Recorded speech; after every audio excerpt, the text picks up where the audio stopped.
They called her the Shadow of the Vale.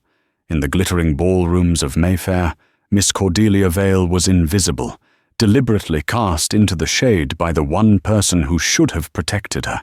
"She is ugly and will never marry," her jealous aunt, Lady Beatrice, would whisper to the society matrons, sealing Cordelia's fate as a permanent wallflower.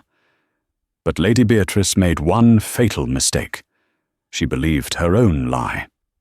She never imagined that the most powerful, most desired man in all of England, the brooding Duke of Ashworth, wasn't looking for a diamond. He was looking for a star.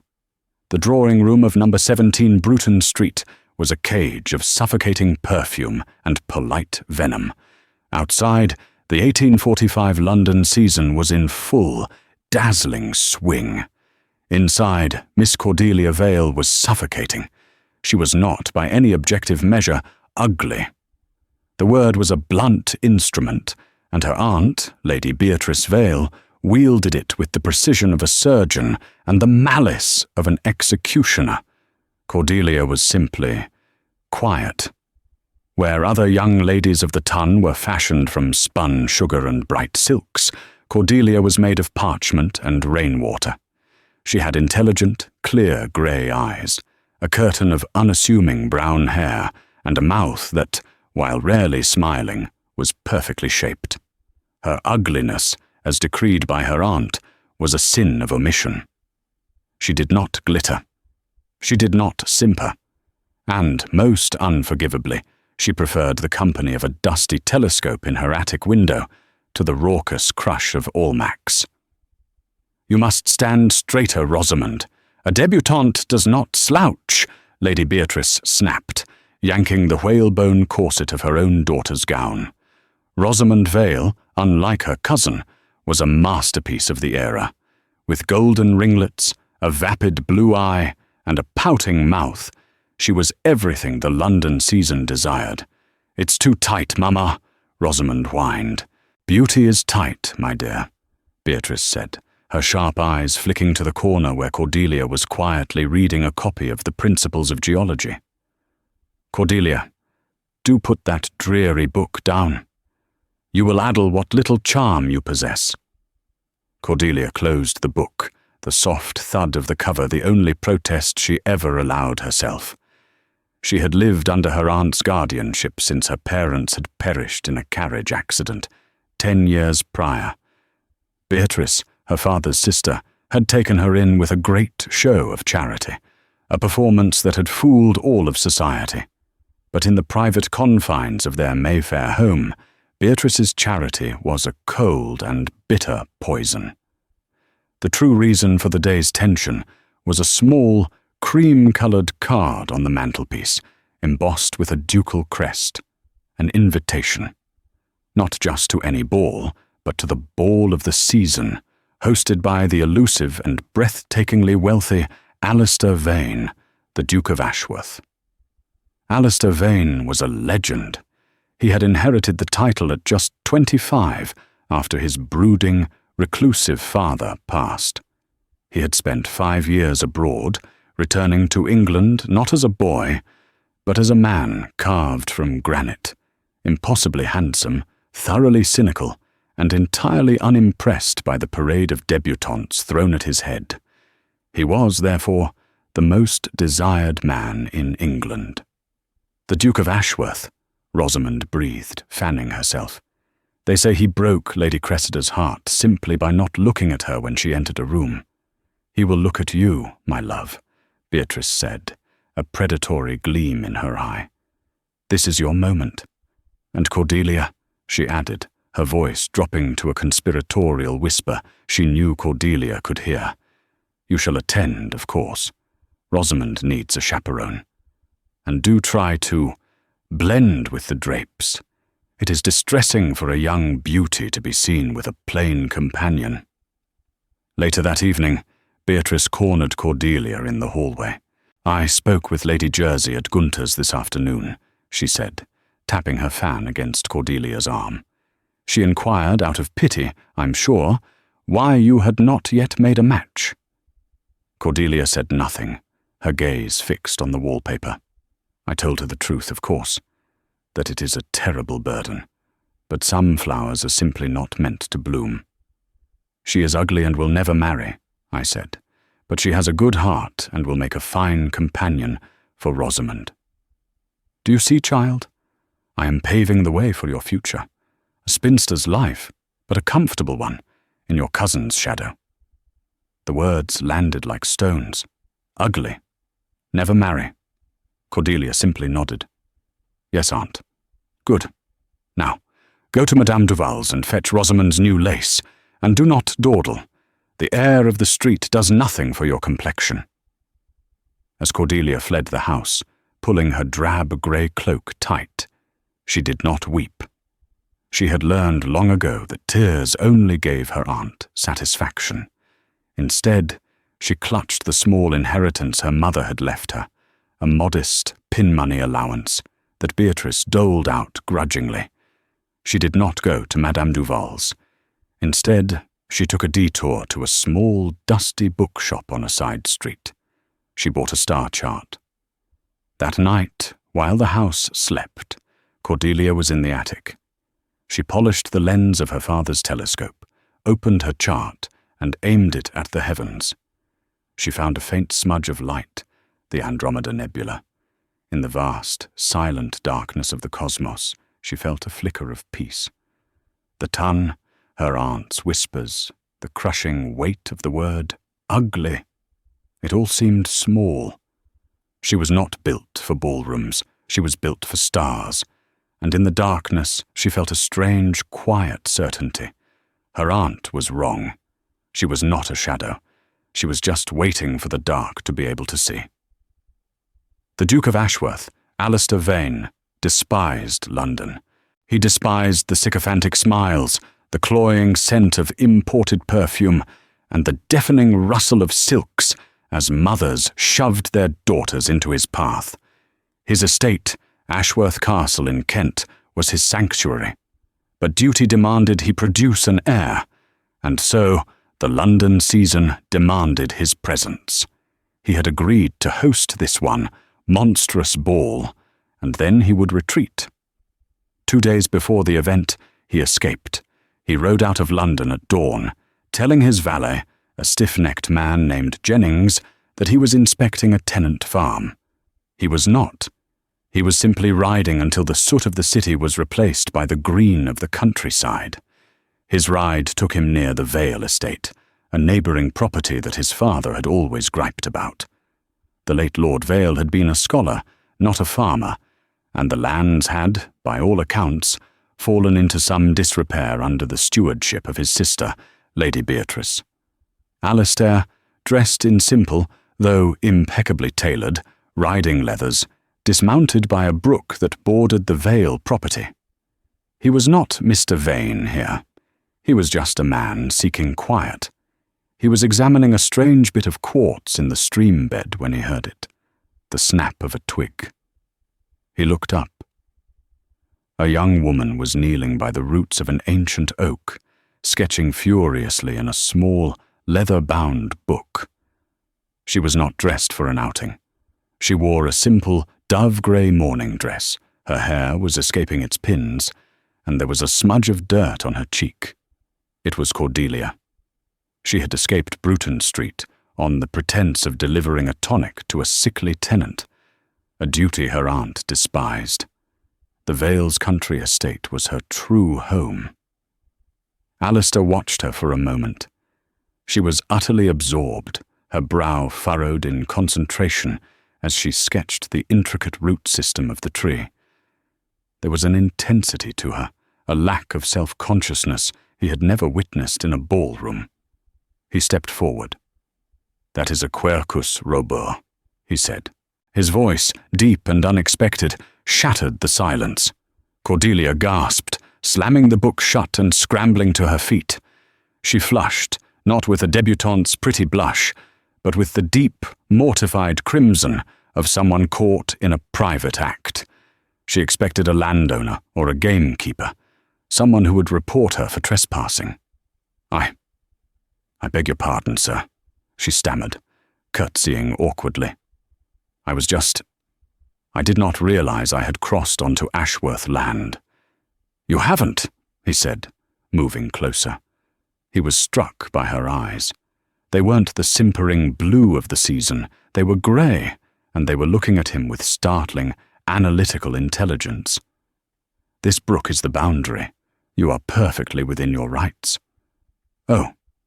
She clutched her sketchbook to her chest. He nodded toward the book. You are an artist? No, sir. Merely a student. She paused, then, feeling a strange need to explain, added, I am studying the effects of soil erosion on the root structures. My father, he believed that understanding the ground beneath us was the key to understanding everything else. Alistair was taken aback. He had expected an apology or a giggle. He had not expected a lesson in botany. Your father was a wise man, Alistair said, his usual mask of boredom lifting. Most people are only concerned with what blooms above. They miss the most important part, then, Cordelia said, her shyness momentarily forgotten in her passion for the subject. The roots are the truth. A conversation began. It was stilted at first, then flowed like the brook beside them. They did not speak of the weather, or the season, or the upcoming ball. They spoke of geology. He told her of the volcanic rock he'd seen in Italy. She told him of the chalk deposits in Kent. He found himself speaking of his own secret passion, architecture, the mathematics of structure, and she understood. She did not just listen. She heard. He realized with a jolt that he had been standing by the stream for nearly an hour. I must go, Cordelia said suddenly, remembering her aunt's deadline. My aunt will be displeased. Your aunt, Lady Beatrice Vale. I am her niece, Cordelia Vale. Alistair's face remained impassive, but his mind raced. This was the other Miss Vale, the one he'd heard whispers about, the shadow, the plain one. The woman before him was anything but. I am Alistair Vane, he said, deliberately omitting his title. Mr. Vane. She curtsied again. It was a pleasure to speak with you. It is rare to find... Well, good day, sir.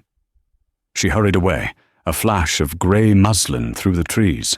Alistair Vane, the Duke of Ashworth, stood by the brook for a long time. He had met hundreds of women who had perfected the art of conversation. He had just met the first woman who was actually interesting. He returned to the castle and summoned his head housekeeper. The guest list for the ball, he commanded. Confirm for me that Miss Cordelia Vale is on it. Why, yes, Your Grace. The housekeeper, Mrs. Davies, replied, surprised. She is listed as chaperone to her cousin, Miss Rosamond. See that a specific invitation is sent to Miss Cordelia directly, Alistair said, a slow, dangerous smile touching his lips. Not as a chaperone, as a guest. The Ashworth ball was a crush of humanity, diamonds, and desperation. The grand ballroom, with its newfangled gasolier lighting, blazed like a captured sun, illuminating the painted ceilings and the heaving sea of debutantes. Aunt Beatrice was in her element, her peacock blue turban trembling with ambition. Rosamond was a vision in white silk and pearls, and she was already holding court, surrounded by a coterie of lesser lords. And then there was Cordelia. Beatrice had ensured Cordelia's attire was a masterpiece of social sabotage. It was a dress of a singularly unflattering shade, a muddy brown that Beatrice had called autumnal bronze. It was modestly cut, obscuring her neckline, and its sleeves were hopelessly out of fashion. She was, as her aunt had intended, a walking shadow. Cordelia had expected to find a dark corner by the potted ferns and wait out the night. But when she had arrived, a footman had stepped forward. Miss Cordelia Vale. Yes. His Grace, the Duke, has requested that you be shown to the conservatory upon your arrival. He has something he wishes to show you. Aunt Beatrice's head had snapped around. There must be a mistake. He means Miss Rosamond Vale. No, my lady, the footman said, his face a mask of polite indifference. Miss Cordelia Vale. Now Cordelia stood, not in the ballroom, but in a vast glass dome filled with exotic plants. It was warm, and the air smelled of jasmine and damp earth. In the center of the room, mounted on a massive brass tripod, was a telescope. But it was not like her small attic instrument. This was a professional research telescope, pointing through an open panel in the glass roof toward the night sky. I believe, a deep voice said from the shadows, you were looking for Andromeda. Alistair Vane stepped into the moonlight, and Cordelia's heart stopped. He was not Mr. Vane tonight. He was the Duke of Ashworth, dressed in stark black evening wear, his ducal sash a slash of blue across his chest. He was, she realized with a sinking feeling, the most beautiful and intimidating man she had ever seen. You, Your Grace, she stammered, sinking into a low curtsy. I did not know. I am aware. It was a relief to be Mr. Vane for an hour, he said, his voice softer than she expected. I had this instrument moved from my observatory. I thought you might appreciate it more than the waltz. He gestured to the eyepiece. The skies are clear tonight. Hesitantly, she stepped forward and leaned toward the lens. He adjusted the focus, his fingers brushing hers. A jolt, sharp and warm, shot up her arm. She looked. The faint smudge she'd seen from her attic was now a blazing, swirling galaxy of light. It's magnificent, she breathed, all fear forgotten. I never imagined the clarity. A proper lens, he said, makes all the difference. It allows you to see things as they truly are, not as the atmosphere would have you believe. His words hung in the air, freighted with double meaning. She turned to look at him and found he was not looking at the stars. He was looking at her. Your Grace, I must return to the ball, she said, flustered. My aunt. Your aunt, he said, his voice flat, can wait. He offered his arm. But you are correct. We should not hide in here. I believe I am required to dance. He led her from the conservatory, not back to her corner, but directly onto the main floor. The orchestra was just striking the first notes of a new waltz. Aunt Beatrice, who had been maneuvering Rosamond into the Duke's path, froze. Her painted smile cracked. Rosamond, seeing the Duke approaching, preened and held out her dance card. Alistair Vane, the Duke of Ashworth, walked directly past Rosamond. He stopped in front of the girl in the muddy brown dress. The entire ballroom, including the musicians, seemed to hold its breath. Miss Vale, he said, his voice carrying clearly in the sudden hush. May I have the honor of this dance?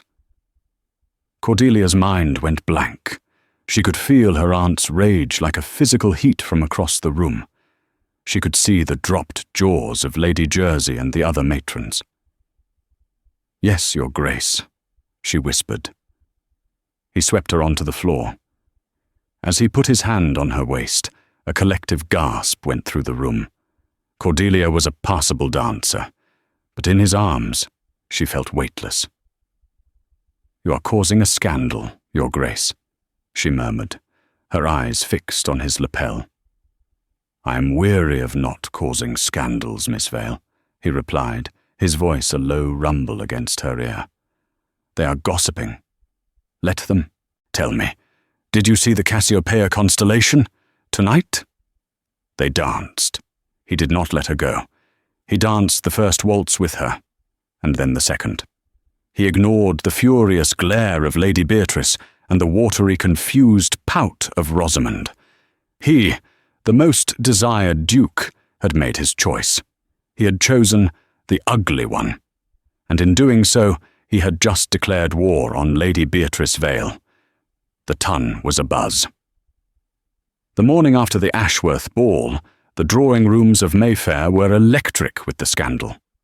The Ashworth enigma, as they called the Duke, had snubbed the beautiful Rosamond Vale to dance twice with her dowdy, invisible cousin. When Cordelia awoke, she knew the fragile piece of her life was over. The air in the house on Bruton Street was thick and volatile. Beatrice did not yell. She was too clever for that. Instead, she cornered Cordelia at the breakfast table, her voice a low, saccharine hiss. "You played your part well, child," she said, pouring her tea. "A true viper, pretending to be a little mouse, all while plotting to sink your fangs into the Duke." "Aunt, I did nothing," Cordelia said, her voice shaking. He spoke to me. He spoke to you." Beatrice laughed, a sharp, ugly sound. "And you, with your sly, bookish ways, you charmed him. You, who I fed and clothed and gave a home to. You repay me by ruining Rosamond's chances." "I ruined nothing." "You did!" Beatrice slammed her cup down, the china cracking. "He is the one. He is Rosamond's. You are nothing. You are a plain, penniless dependent. Did you truly believe he would look at you? He was toying with you, girl. He was amusing himself. And you, in your vanity, have made a fool of us all." The word penniless struck Cordelia. She knew she had an inheritance from her father, but her aunt had always described it as a paltry sum, barely enough to cover your keep. "Now," Beatrice said, her eyes narrowing to slits, "you will fix this. A messenger arrived from Ashworth this morning." She threw a thick, cream-coloured envelope onto the table. Cordelia's name was written on it in the Duke's strong hand. "He invites you to ride in Hyde Park this afternoon." Beatrice spat. "You will not be going." "But, Aunt—" "You will write him a note. You will plead a headache. You will tell him you are overwhelmed, and that you beg your cousin Rosamond to ride with him in your place, to convey your apologies." "No." The word was so quiet, Beatrice almost missed it. "What did you say?" "No," Cordelia repeated, stronger this time, standing up. The conversation in the conservatory, the feeling of being seen by him, had lit a fire she didn't know she possessed. "I will not lie to him." Beatrice's face went white with fury. She raised her hand and struck Cordelia across the face. The slap echoed in the silent room. "You will," Beatrice hissed, "or I will throw you out onto the street. You will be a governess in some God-forsaken corner of Yorkshire. You will obey me." Shaking, her cheek stinging, Cordelia wrote the note. She watched from her window as Rosamond, dressed in a new, brilliant blue riding habit, was handed into a carriage by a footman. But Beatrice's plan was not just substitution, it was assassination. Character assassination. That afternoon, Lady Beatrice made 2 calls. The first was to Lady Jersey, the Tun's chief gossip. The second was to a seedy man named Mr. Silas Croft, a disbarred solicitor who specialized in discovering inconvenient truths. By evening, the whispers in the ballrooms had changed. "Did you hear? The plain Miss Vale. She's not shy, she's fast. My dear, I heard from Lady Jersey that she's desperate. She trapped the Duke in the conservatory. Threw herself at him, they say. Utterly without shame." A darker rumour, planted by Silas Croft, began to circulate. A rumour of an old entanglement, a stable boy on her father's estate hushed up years ago, a fallen woman. Alistair, meanwhile, had endured an agonizing hour in Hyde Park with Rosamond. She had chatted about bonnets, about the weather, about a dreadful feud with Lady Cressida. She had not, he noted, mentioned geology or stars once. He cut the ride short, his mood black. He knew Cordelia's note was a lie. He had seen the fear in her eyes at the ball when she looked at her aunt. He knew this was sabotage. He returned to his London townhouse and penned a second note. This one not an invitation, but a statement. I will call on you tomorrow at 2 o'clock. I wish to speak to you about soil erosion. He addressed it to Cordelia, but he handed it to his most trusted courier, a man who would not be bribed. See that this is placed only in the hands of Miss Cordelia Vale, he commanded. Not her aunt, not her cousin, not a footman. Her. Do you understand? The gauntlet had been thrown. The Duke's note reached Cordelia's hands. The courier, as instructed, had refused to hand it to the butler, insisting he must see Miss Vale personally about a delivery of books. Cordelia read the note in the privacy of her room, her heart hammering. He knew. He knew the headache was a lie. Soil erosion was their code. He was coming. Her terror of her aunt was now matched by a new, more potent fear. The fear of losing the one person who had ever seen her. She had one day. She had to do something. But what? She was a prisoner in her aunt's home. Her salvation came not from a duke, but from a small, bespectacled man with a nervous cough. As she was pacing in the small walled garden behind the house, the butler approached. Miss Vale, a gentleman is here to see you, a Mr. Elias Croft. He says it is a matter of your late father's. The name was familiar. Croft, her aunt had mentioned a Silas Croft. Was this a relation? Show him into the morning room, Thomas, and do not inform Lady Beatrice. Mr. Elias Croft was a thin, pale man who looked as though he lived among stacks of dusty paper. He was, it turned in, the cousin of Silas Croft, and he was consumed by professional shame. Miss Vale, he began, twisting his hat in his hands. I am the junior partner at the firm that manages your father's estate, or rather, should be managing it. I don't understand. My aunt handles all my affairs. That, miss, is precisely the problem, Elias Croft said, his nerves giving way to a sudden, righteous anger. My cousin, Silas, he is a stain on our name. He was disbarred for forgery, and I have just learned that your aunt, Lady Beatrice, has been employing him. Employing him? For what? Mr. Croft opened his briefcase. Miss Vale, I came here today because I could not, in good conscience, remain silent. I have been reviewing the Vale ledgers. Your aunt has been untruthful with you. For 10 years. He laid a ledger on the table. Your father, Lord Vale, was a scholar, yes, but he was also a very wealthy man. His investments in the new railways were remarkably astute. He turned the page. He did not leave you a paltry sum, Miss Vale. He left you everything. Cordelia stared at the numbers. They swam before her eyes.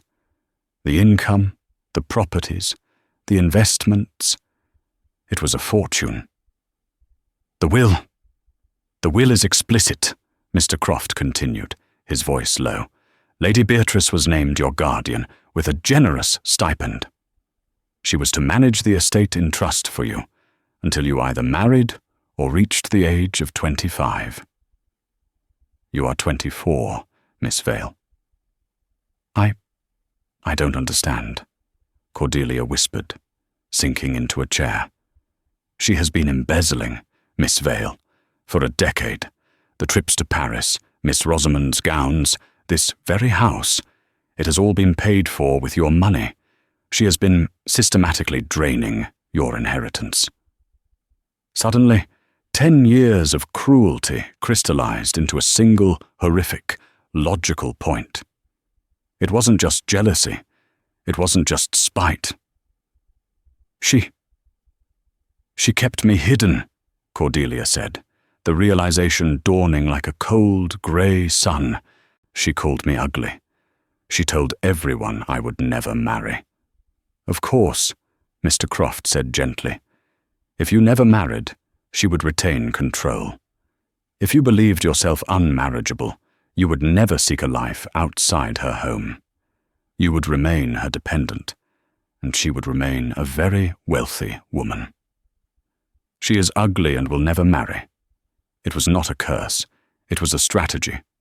And now, Cordelia's mind raced faster than it ever had. Now the Duke of Ashworth has shown an interest. If I marry him, I am no longer under her control. She loses everything. Precisely, Mr. Croft said, which is why I suspect she has engaged my cousin Silas. She is desperate, Miss Vale. She will not be content with rumours. She will be moving to secure the capital. I suspect she is already forging documents to transfer assets. Cordelia stood up. The woman who had sketched by the brook, the girl who had hidden in the attic, was gone. In her place was the mistress of the Vale estate. Mr. Croft, she said, her voice devoid of any tremor, you mentioned my aunt has been employing your cousin for forgery. Yes, miss. He is, unfortunately, very skilled. Then he is her weakness, Cordelia said. The Duke of Ashworth will be here at 2 o'clock. I must ask you, Mr. Croft, to be here as well, and to bring every ledger. She looked at the clock. It was noon. The battle would be fought in 2 hours. At 5 minutes to 2, the drawing room was a silent battlefield. Cordelia stood by the fireplace, pale but resolute. Mr. Elias Croft sat in a side chair, his briefcase on his lap, visibly trembling but determined. At precisely 2 o'clock, the knocker sounded. But it was not the Duke. Beatrice swept into the room, followed by her cousin, Rosamond, and the seedy, smirking Mr. Silas Croft. Cordelia, dear, Beatrice said, her voice dangerously sweet. What is this? A secret meeting? How clandestine of you. Aunt Beatrice, Cordelia said, her voice steady. I believe you know Mr. Elias Croft. Beatrice's eyes flickered to the respectable solicitor, then to his disreputable cousin. Her smile tightened. I see. You have been busy. I have been, Silas Croft said, stepping forward. And we have found the most distressing letters, haven't we, Lady Beatrice? Letters from our dear Miss Vale to Mr. Thomas Giles. The stable boy, Beatrice murmured, feigning shock.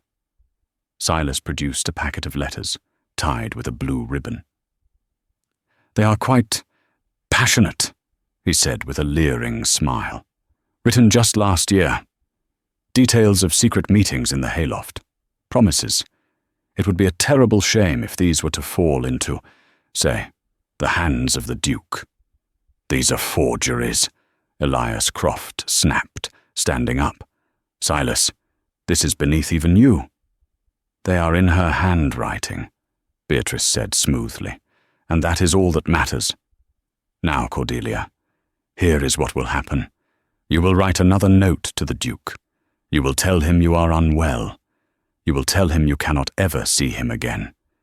You will, in effect, disappear from his life. And if I don't? Cordelia asked, her heart pounding. Then these letters, Beatrice said, tapping the packet, will be delivered to every gossip columnist and every great house in London, starting with Ashworth himself. He may have toyed with you, but he will not align himself with a soiled dove. You will be ruined. Utterly. Rosamond, to her credit, looked pale and sick. Mother, this is wrong. Be quiet, Rosamond. This is for your future, Beatrice hissed. No, Cordelia said. It is for yours. It is for the money you have been stealing from me for 10 years. The accusation hung in the air, sharp and glittering as glass. Beatrice's facade crumbled. You, how dare you? I have the ledgers, Aunt, Cordelia said, her voice rising. Mr. Croft has shown me everything. The railways, the estate, the money you stole for Rosamond's gowns, for this house, Beatrice was momentarily speechless. Cornered, her rage became pure, undiluted venom.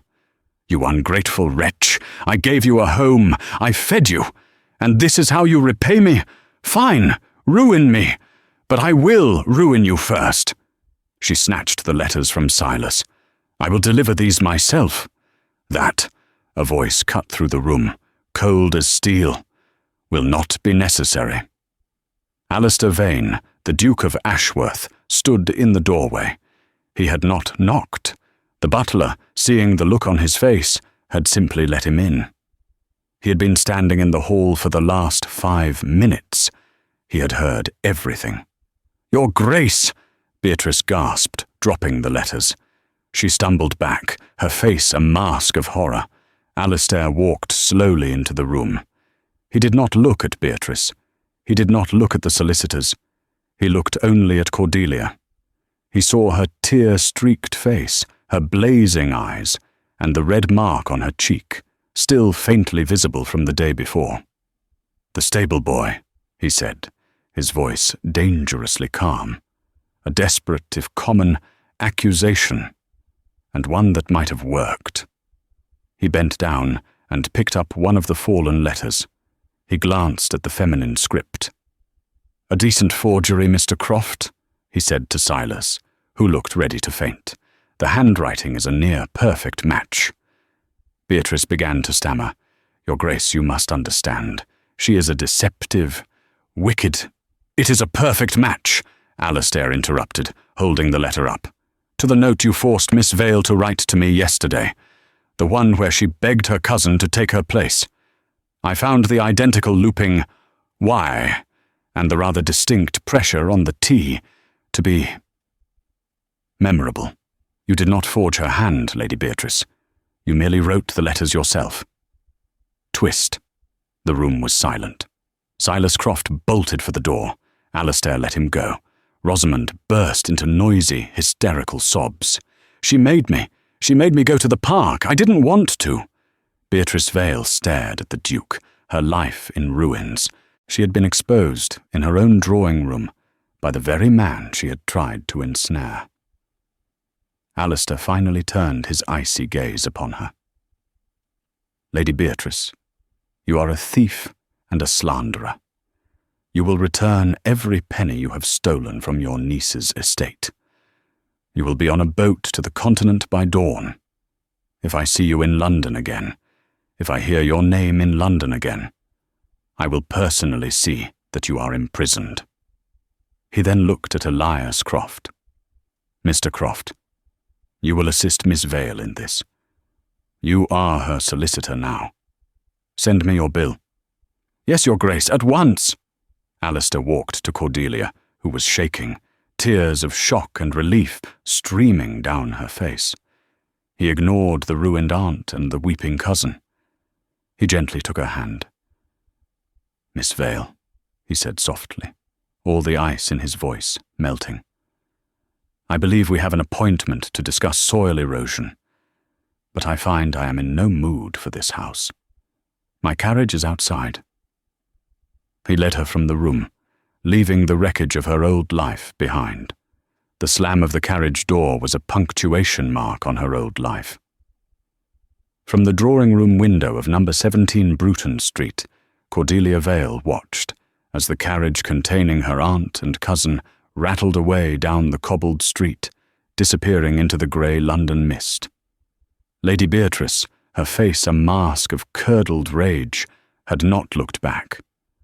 Rosamond, however, had cast one last tear-streaked glance at the window, her expression one of utter, pathetic desolation. Cordelia felt nothing. Not pity, not triumph, not even anger. She felt only a vast, echoing emptiness. The battle was over, the dragons vanquished, and she was left standing alone in the silent, looted castle. Alistair Vane, the Duke of Ashworth, had left her here with a promise. "My solicitor will be in touch with Mr. Croft. Settle your affairs. I will wait." He had taken her hand, pressed a firm, brief kiss to its back, and left her on the steps. the master of a house she despised. That night, she did not sleep. She wandered the halls of the Mayfair prison. This was her house now. The silk-lined walls, the gilded mirrors that had only ever reflected her aunt's triumphs and her own perceived inadequacies, they all belonged to her. She went into Rosamond's room, a riot of pink lace and abandoned perfume bottles. She went into her aunt's room, austere and cold, a ledger of debts left open on the desk. Finally, she climbed the narrow stairs to the attic. She uncovered her small brass telescope and pointed it out the grimy window. The London sky was too bright, too polluted with coal smoke to see anything clearly. She could just make out the smudge of Andromeda. The stars were the same, but she was irrevocably different. The girl who had hidden up here was gone. In her place was a woman who owned a townhouse, a country estate, and a fortune she had no idea how to manage. The emptiness was replaced by a new, cold creeping of fear. She had been freed, but she did not know how to be free. The next morning, Mr. Elias Croft arrived, his briefcase bulging. He was visibly nervous, but his eyes held a new spark of determination. He was no longer just a shamed solicitor. He was the trusted agent of an heiress. "Miss Vale," he said, spreading papers across the dining-room table, We must begin." And so began Cordelia's true education. For a week they sat at that table, the ghosts of her aunt's malicious dinners swirling around them. Cordelia, it turned out, had a mind for it. Her father's blood, the blood of a scholar, ran true. "These railway shares," she said, her finger tracing a line in the ledger. "My father bought them in 1835? They must be worth a great deal more now." "Indeed, Miss Vale." Elias beamed. "Your father was prescient. Your aunt was content to merely spend the dividends. She never touched the capital, thank heavens. She likely didn't understand it." "She understood how to buy gowns," Cordelia said dryly. "Mr. Croft, I want you to do 3 things. First, sell this house. Sell everything in it. I want nothing of this place. Second, you will calculate exactly what my aunt has stolen to the last shilling. You will pay her passage to the continent, as the Duke demanded, and establish a small, modest annuity for her and Rosamond. Enough to live, not enough to glitter. I want them gone, but I will not have them starve." Mr. Croft looked up, surprised. He had expected vengeance. "And third," Cordelia continued, her voice hardening, "you will transfer every other asset, the shares, the land titles, the accounts, into a new bank under my name. Mine alone. It will be done, Miss Vale. And Vale Manor? In Kent?" Cordelia looked up, a true small smile touching her lips for the first time. "I am going home, Mr. Croft. Please arrange the transport. I leave tomorrow." The journey to Kent was a reverse of the one she had taken 10 years prior, a miserable, weeping child bundled into a carriage with her calculating aunt.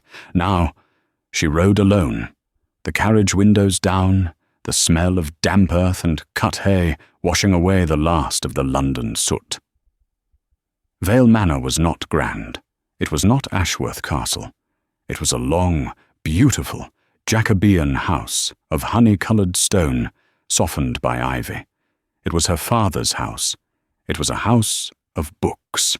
The staff, led by the elderly housekeeper, Mrs. Finch, lined up in the drive, rigid with apprehension. They were expecting another Lady Beatrice. Cordelia stepped out of the carriage, not as an heiress, but as the daughter of the house. She looked at their anxious faces. "Mrs. Finch," she said, her voice clear in the quiet country air, "it is good to see you. You have kept the house well." The housekeeper, a woman of stern features, felt her face crack into a shaky smile. Miss Cordelia, you've returned." "I have," Cordelia said. "Please open the windows, all of them. I want to air out the last 10 years." While the staff bustled, setting fires in the grates and pulling dust sheets from the furniture, Cordelia walked alone. She bypassed the drawing rooms and went straight to her father's study. It was exactly as he had left it. His desk, his leather-bound books on geology and astronomy, his half-finished notes. The air smelled of old paper, pipe tobacco, and beeswax. She ran her hand over his globe, tracing the equator. This was her inheritance. Not the money, but the knowledge, the quiet, the roots. She sank into his chair, the leather creaking a welcome, and for the first time since her parents' death, she felt truly, completely safe. Life settled into a new rhythm, the rhythm of the land. Cordelia rose with the sun. She spent her mornings with Mr. Croft, who had taken up temporary residence in the village, learning to manage her own estate. She learned about tenant contracts, about crop rotations, about the repairs the manor desperately needed. She was firm, she was fair, and she was, to everyone's surprise, incredibly competent. Weeks passed. Of the Duke she heard nothing, and with every passing day her relief grew, mingled with a strange, private ache. He had kept his word. He was waiting. He was giving her room to breathe, to become herself. He had not rescued her, only to chain her to him. Then, a month after her arrival, a package came from Ashworth Castle. It was not a box of flowers. It was not a velvet-lined case with a jewel. It was a book, a heavy, newly published treatise on advanced cartography. Inside, a note on thick, ducal cardstock, written in his strong hand. "Miss Vale, I thought you might find this useful in remapping the Vale estate boundaries. I have found the chapter on water meadows to be particularly insightful." She smiled, a genuine, unguarded smile. He understood. He had not sent her a trinket. He had sent her a tool. She wrote back, a formal note of thanks, but she could not resist adding a postscript. "P.S. I find your land adjoining my own by the brook is suffering from the same soil erosion we discussed. I suspect the root cause is the drainage from the upper field. C.V." Thus began their correspondence. It was a courtship of the mind. They exchanged notes, not of flattery, but of substance. He sent her a sample of quartz from his northern estate. She sent him a pressed Quercus robur leaf from their oak. He wrote to her of his plans for a new library. She wrote to him of her plans to restore her father's observatory. The Tun would have been baffled. There were no sonnets, no secret assignations. There was only a growing, profound respect. One evening, another package arrived. This one was small, heavy, and exquisitely made. Inside, cushioned on velvet, was a new, German-made lens for her telescope. The attached note was only 6 words. "So you can see the truth more clearly." Cordelia held the cold, perfect glass in her hand, her heart hammering. This was more intimate than any jewel. It was a reference to their first meeting in the conservatory. A promise. He saw her. She was in the library, drafting a reply, when Mrs. Finch entered.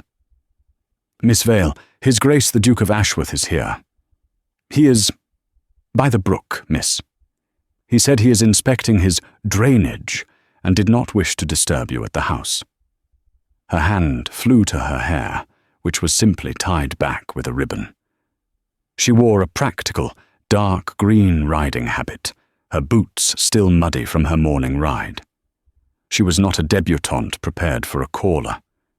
She was the mistress of Vale Manor. She walked.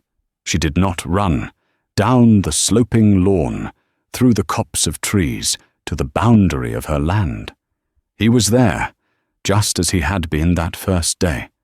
He was not dressed as a duke, but as Mr. Vane, in his immaculate riding leathers, his back to her as he examined the stream bed. "Your Grace," she said. Alistair turned. A slow, genuine smile spread across his face, transforming his harsh features into something startlingly handsome.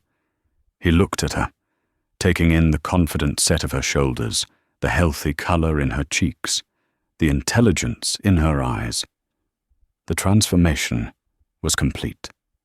The shadow was gone. "Miss Vale," he said, his voice warm, "the land suits you." "The freedom suits me, Your Grace." "Alec," he said, stepping across the brook onto her land. "Please. Your Grace is for men who stand on ceremony. I am standing in mud." "Alec," she tested the name. It felt right. "You came. Your note on the erosion was astute. I had to see for myself, and," he added, his gaze softening, "I had to see you." They walked, not as a duke and a debutante, but as two landowners. They did not touch. They simply talked. He asked her, with genuine interest, about the repairs to the manor. She asked his opinion on a new tenant farmer. He found himself, for the first time in his life, speaking not to impress, but to share. He spoke of his frustrations with the House of Lords, his secret passion for architecture, his weariness of his title. And she understood. She listened, she argued, she laughed, a real, unguarded laugh that charmed him more than any simper. He was losing a battle he hadn't even known he was fighting. He had intended to give her space. He had not intended to fall so completely in love with her that the days without seeing her felt like a physical ache.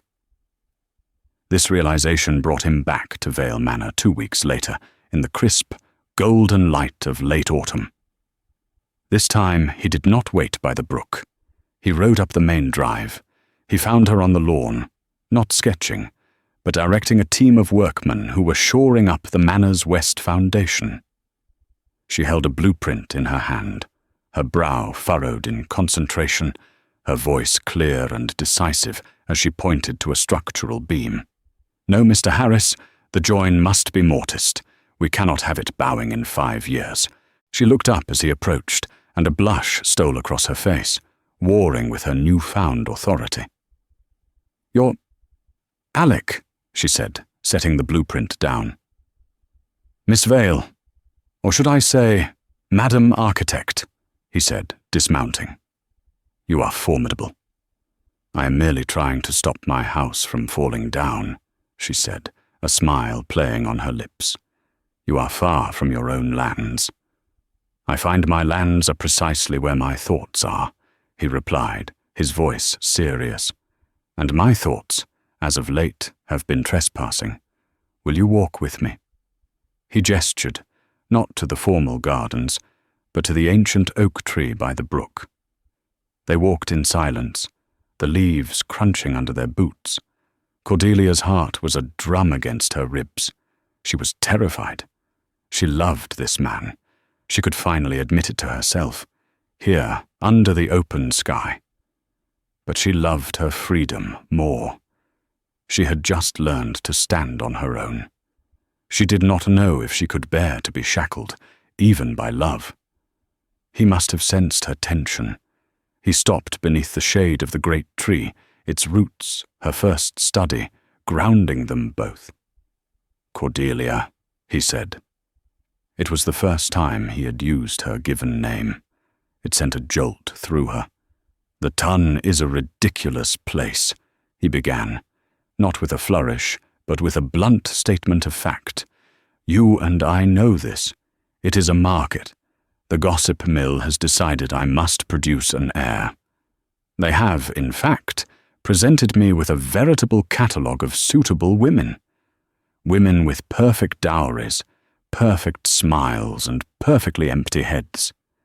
They say a duke can have any woman he desires." He turned to face her, taking her hand. It was not the light, formal touch of the ballroom. It was firm, warm, and grounding. "But I find I only desire the one woman who has never, for a single moment, desired to be a duchess." The one woman who, I fear, values her newfound freedom far too much to shackle herself to a title." He gave a short, dry laugh. "And that, Cordelia, is what terrifies me, that you will say no." She stared at him, stunned.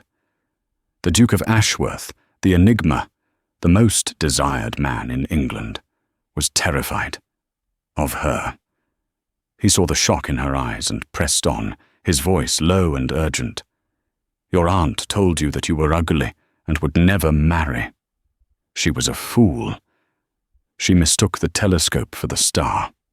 You are the most brilliant, most compelling woman I have ever known." "I am not asking you to be my Duchess," he said, "though you would be a magnificent one, and you would certify Lady Jersey. I am asking you to be my wife, to be my partner, to combine this land with mine, to build a life here and at Ashworth, to argue with me about geology in the evenings, and to name the new comets we find. I am asking you to be you, but with me." Cordelia's eyes filled with tears, but she did not look away. He was not offering her a cage. He was not rescuing her. He was offering her equality, a partnership. He saw her fear, her independence, and her strength, and he loved her for them, not in spite of them. "I too was terrified," she whispered, her voice thick. "I thought a marriage, any marriage, would be another prison, that I would just be trading one guardian for another." "Is that your answer, then?" he asked, his voice tight, his ducal mask failing him completely. "No," she said. She stepped forward, rising on her toes, and pressed her lips to his. It was her first kiss. It was not the swooning, passive kiss of a romance novel. It was a statement. It was a choice. It was an answer. "Yes," she whispered against his mouth, as his arms, at last, came around her, pulling her close. "Yes, Alec, I will."